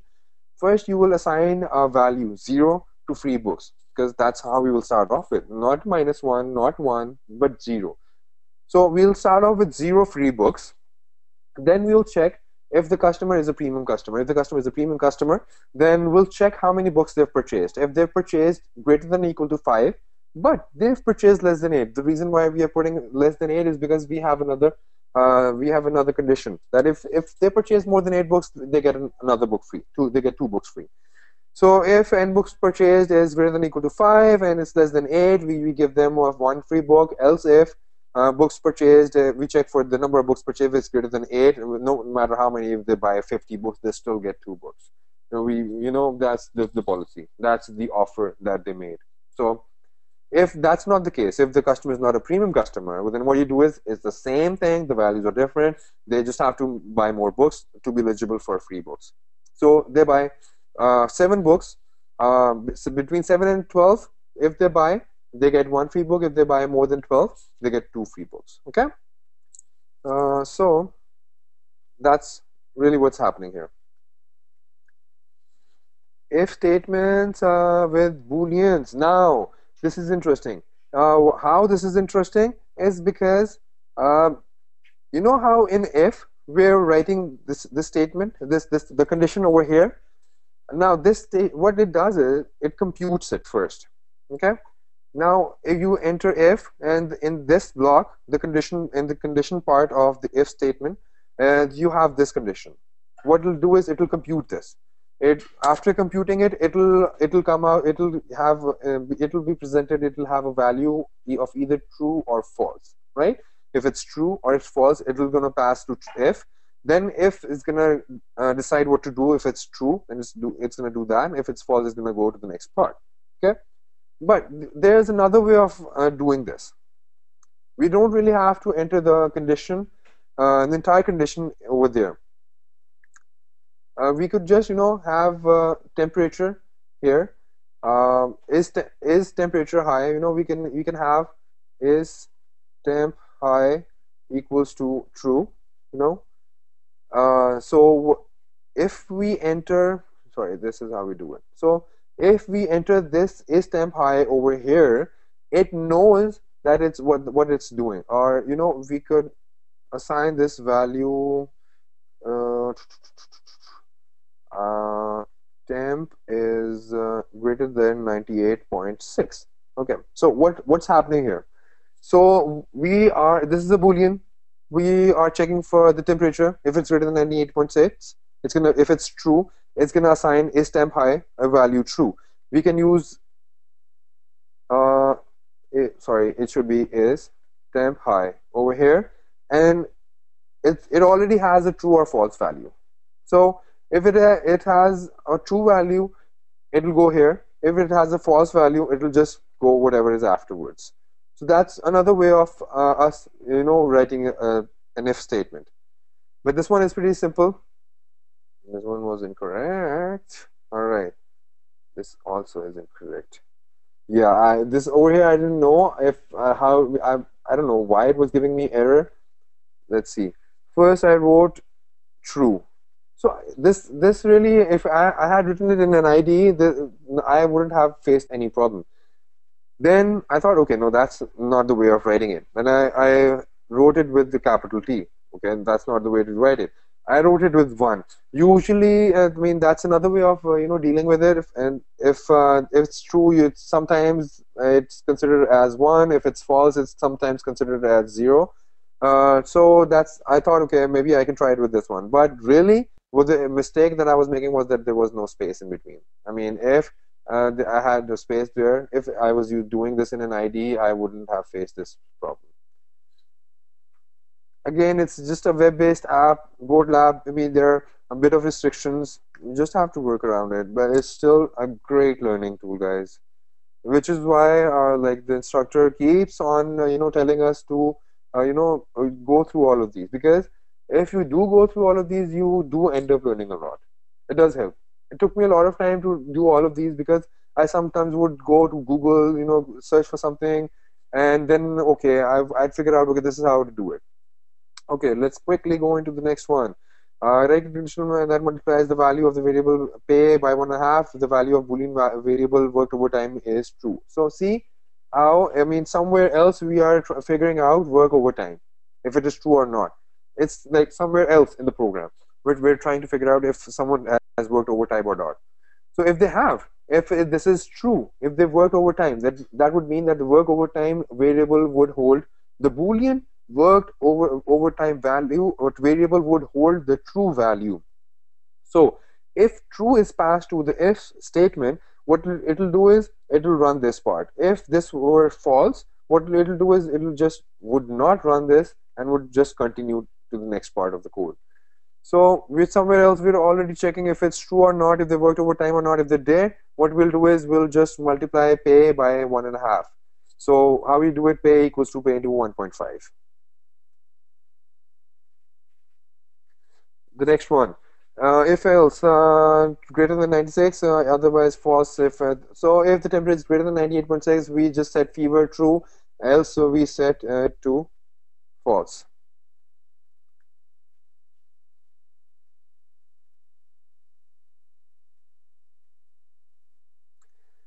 Okay, assume that is ISO, this is a Boolean variable, that and that the variable is count, ISO count, uh, triangle count, polygon count have all been declared and initialized, which means that adds one to each of these count is and if this one is true. I mean, that's really easy, guys. If if you were following me for the last, I don't know how much time, you would know what's happening here.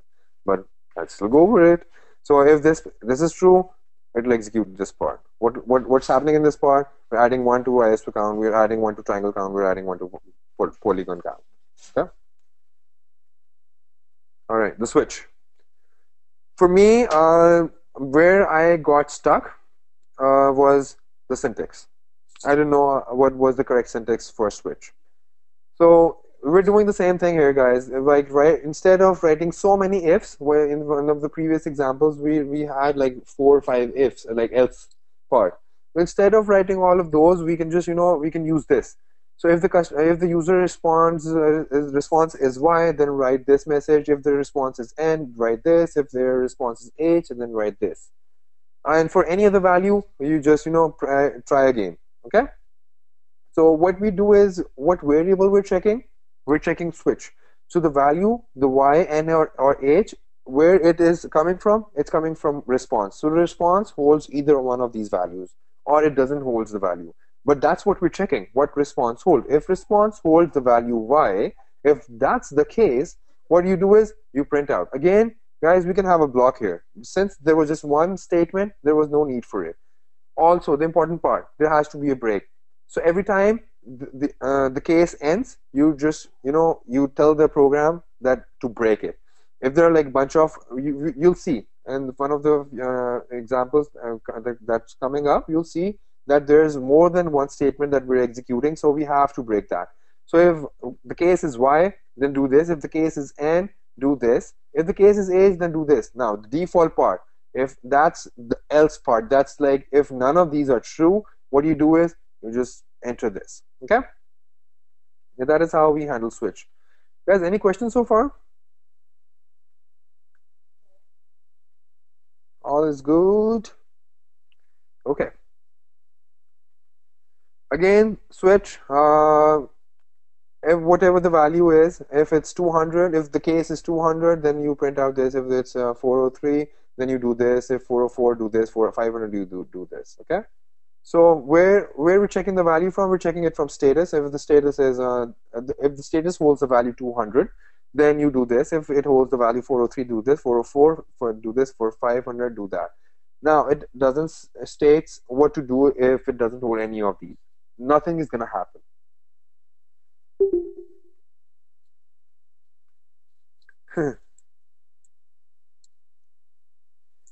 And it's all good, Othman. Thank you so much. That's we just have like all few of these to go. Let's just finish this up. So if it's like our conditions are finished, and the reason I want to finish these up is because the last few ones are the ones that are we should be doing. The reason why we did the first few ones is because it's building up to this one. If we hadn't done that one, I would have ended up spending a lot of time explaining these ones. It's we're going really quickly through these ones because we already did a lot of this. We build it up to this point. Now if we're dealing with ranges, how we deal with range if we have to use a switch statement. So if it's equals to 2, we do this. If it is equals to 3, 4, and 5, we do this. We don't really have to print this over here. So you see how we're not breaking it. So if it's not, if we don't put break here, it will consider the next case. It'll take into consideration the next case as well. So that's what the break is for. So you break it, that means this is the end of it. So 3, 4, 5, you do this, 6, you do this. So this is how we're handling this. And the default is you put ineligible. Okay.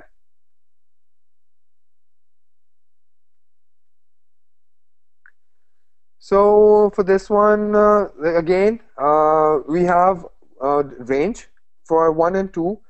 You do this, this, and this. Actually, guys, I previously stated that we need to have a block. We actually did not need to have a block. My bad. Sorry about that. We just need break. So break would state where the case ends. So the system. So if it's 1 or 2, you do this. If it's 3 and 4, you do this. Otherwise, you do invalid. Okay. All right. So the last part. Conditional expressions. So we are just writing expressions. Now this is another way of writing the condition. You know how we wrote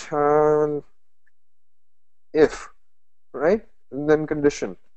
And then if it is true or false, right? This is how we do if. This is how we have been doing it. But for condition, how did we do condition? So condition part we did if x is greater than y, right? And then there was the true part. That would be print x. And if that's not the case, then print y, right? This is exactly what we're doing here in this just one part. No if, no nothing. It's just returning a true or it's just taking care of everything that we do here in this just one part. How? It's doing if this is the condition. This is the condition. If it is true, then do this x. If it is false, then do this. If x is greater than this, write an expression using the conditional operator. Now this is the conditional operator that we're using. Question mark and colon. That compares the values of the variable x and y. The result that is not the value of the expression should be the value of the larger of the two variables. So we're checking which one is greater. If x is greater, then you give out x. If y is greater, then you give out y. Okay. So this is just another way of writing the if statement.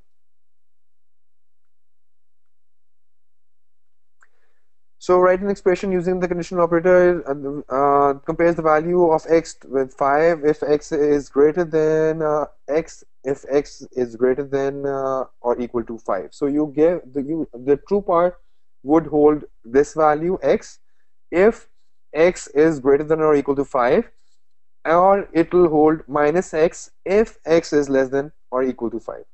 So if you look at the code, that's what we're doing here. If x is greater than or equal to 5, then what you do is, this is the true part, x. What is the false part? Minus x. Okay. Using if statement using conditional operators. Now we have 4 integer variables x1, x2, and y1 and y2 have been declared and been given values. Write an expression whose value is difference between the larger of x1 and x2 and smaller of the y1 and y2. So what we're doing is we're finding which one is larger, which one is smaller, and whatever we get from this one and this one, we take the difference. That's what we're doing here. How we do it? Now this is like a nested if, cascaded if, what we're doing here. So first we check if x1 is greater than x2. Then what you do is you subtract x1 from what? The greater of y1 and y2. Now this part, let's just break it down. Okay, so if this part is true, if x1 is greater than x2, since we have to find the larger one and then we have to take the difference of the smaller one, we are doing two things here, larger one and smaller one. So we find the larger one, whatever the larger, if x1 is larger, then so now the second part we have to do it twice. We have to find this part twice. Why? If this is larger, then you subtract this from the smaller of this. If this is larger, then you subtract the smaller of this. This is what we're doing here. We find out if x is greater than x2, is x1 is greater.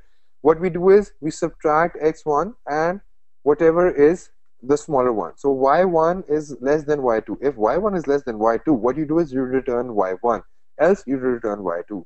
Similarly, if x2, if this is false, what you do is what you do, you subtract, instead of x2 you subtract x1, you subtract x2, where you subtract this from x2. This is what, again, this part is finding out which one is the smaller one. Okay.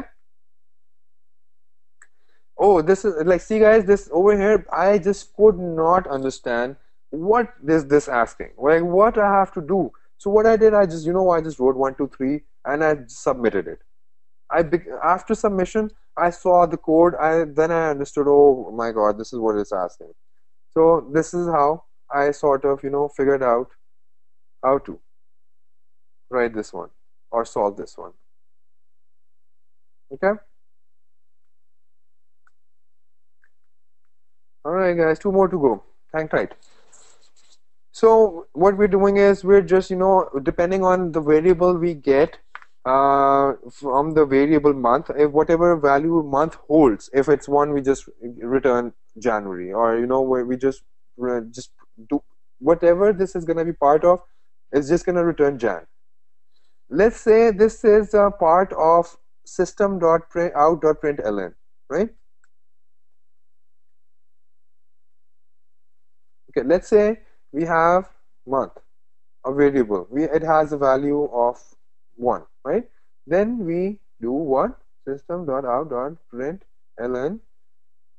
In here, what we're gonna add? We just add this. That's it. What it'll do? If it is true, it will return this, including the quotation marks. So what actually it'll do? If it is 1, it'll replace all of this with Jan. That's it. That's what the entire thing would do. Okay.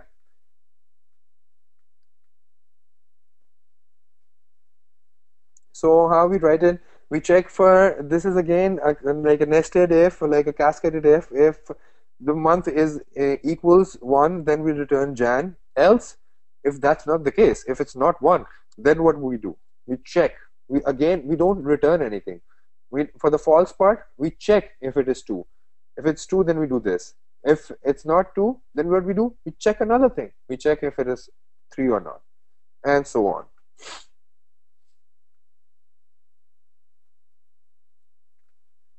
There you go. This one was a bit tricky one. See, eight tries. All right. Why 8 tries? Because I was not adding these parentheses. Really? You just get stuck here. Like, right when we're about to, everyone's about to, get done. The moment everyone's been waiting for. There you go, guys. So I was not including all these parentheses. I was just, I was just checking for another one. But what we really have to do is the else part has to be in a block. And within that is going to be another block. And within that is going to be another block. I hope this part, like, I'm not really confusing you with this. All right. Same thing, a different example. We're checking if it's freshman, sophomore, or like a senior based on their credits. Okay. There you go, guys. I won't take more of your time. Now, whoever has questions, they can stay. Whoever doesn't have questions, they can leave, because we won't be doing any more code lab after this.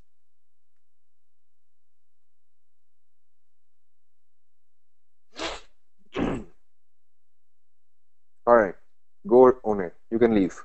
Anyone else?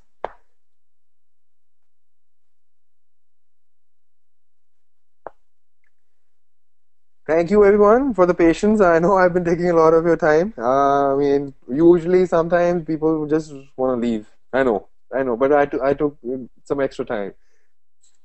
Yeah, maybe you had plans. Maybe you were hungry and you wanted to eat something. I kept you from that. Again, the chat is in your log, so no need for, like, copy pasting it. Yeah. Yours?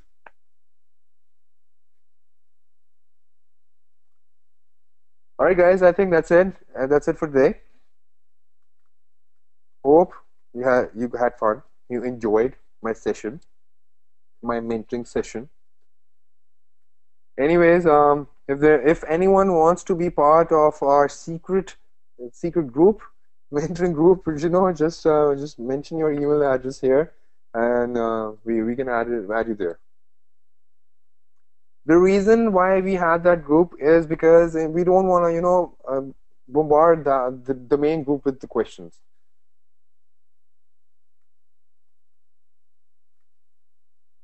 Sometimes, we're just talking. You don't want to do it for everyone. Sometimes not everyone is interested in what we're talking about. That's the reason why we have this group. Okay,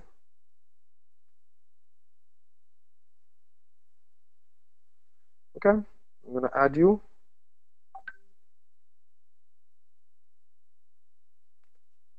Osman, aren't you already there? No, you're not. Okay, who else? That's it.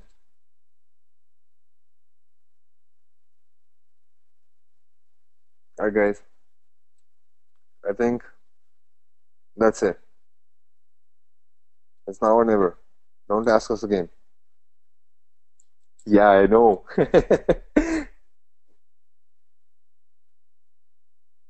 Yeah, if I did, I'll just, remove him. If I can't remove him, we'll just archive this group and create another one.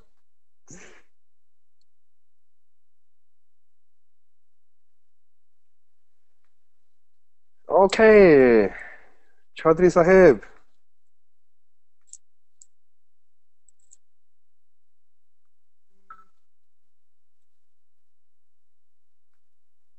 Oh,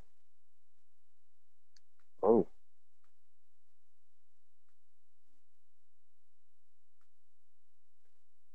okay. And Rashid Sahib. Let's add you too. Who else? Ahmed G. Oh, G.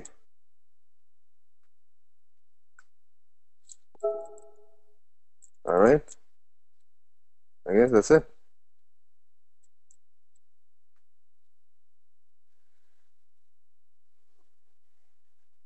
All right, guys. Let's just conclude the session. I don't know. I could do something like a biscuit or something, which I had next to me. Mr. Sarkar, I just have one thing to add. Could you please mute yourself once you join in? Sometimes there's like azan in the background. Like most of us, like we do understand what, like what's going on in the background. Like we do respect it, but for others, they probably don't know what it is. So if you could please mute yourself when you join the session, because sometimes, like even today, I don't know how to do it. I'm unmuted or whatever. So please take this into consideration.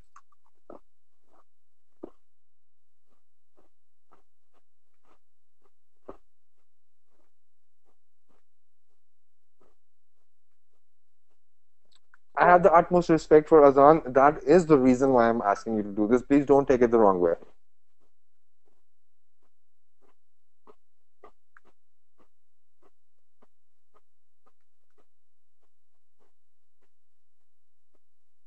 Is this the one that you're using? Oh, no, no, no, no, my bad. I didn't copy it. Sorry, sorry.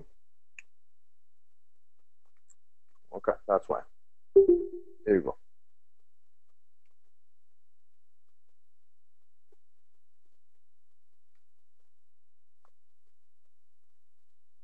Yeah, yeah, sorry. I wasn't copying J. That's why.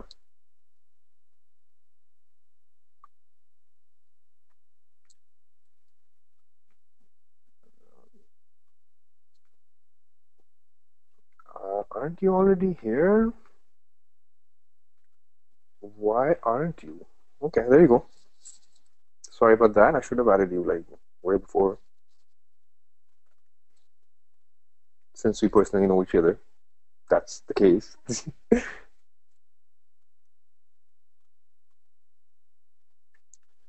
right, guys. I think that's it. Let's just wrap up, go whatever you guys want to do. Take a little bit of break and get back to you know code lab. Good luck for the exam and for everything, for all the good things to come in your life. Hopefully, we will have another session, and I will talk a lot as I did today. Where are you posting the chat? Oh, Ahmed, I'm not posting it anywhere.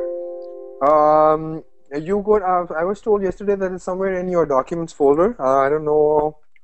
You're using a Mac, right? That's what you said, right? Uh, okay. Let's just try to figure it out here. Ooh, Uh, hmm, okay, not in the documents. Maybe in your home folder. It's okay. I'm copying from the here. Yeah, you could do it too, but I mean, it's good to know where it's saving, right? Go to a meeting. Let's to meeting. What does the search says? Nothing. Actually, another way of finding it out, you go into preferences and you see now documents and recordings. Let's see. Documents. I don't have any recordings. I haven't recorded anything. That's why I think it's not updates. No, no, no, no. Doesn't say here or anywhere. I don't know if it saves automatically. Oh, there you go. There you go. So I probably in Mac you have to save it. So you go in file and you just hit save message log. Okay. Again, guys, don't give up. Don't give up. Just what I did here to figure this out was just I went into all the menus and I this one seemed appropriate and I just hit it.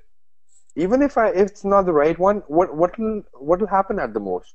It'll just save a wrong file. So what? I'll at least know which file it wrote. So that's a really good way of learning. Just doing it. Hit and try. Keep on hitting. Keep on trying. You'll get it right. But the thing is, you have to do it way before getting into the real situation. That's what practice is. You practice with hit and try, not on the job. All right, guys. I think that's it for today. If there's any questions, you can ask now. Ahmed or anyone else with Mac, I can probably help you with something else too if you're struggling with something. Like I've been using Mac for a couple of years now. I kind of got the hang of it. So if you have any other questions, you can always ask in the group related to Mac or anything. I will try to help you out with that. All right. Okay, guys. Have a good evening. Have a good night, or whatever your time zone is, and hopefully we'll see you tomorrow. Thank you, Ahmed. Appreciate your patience and everyone's patience.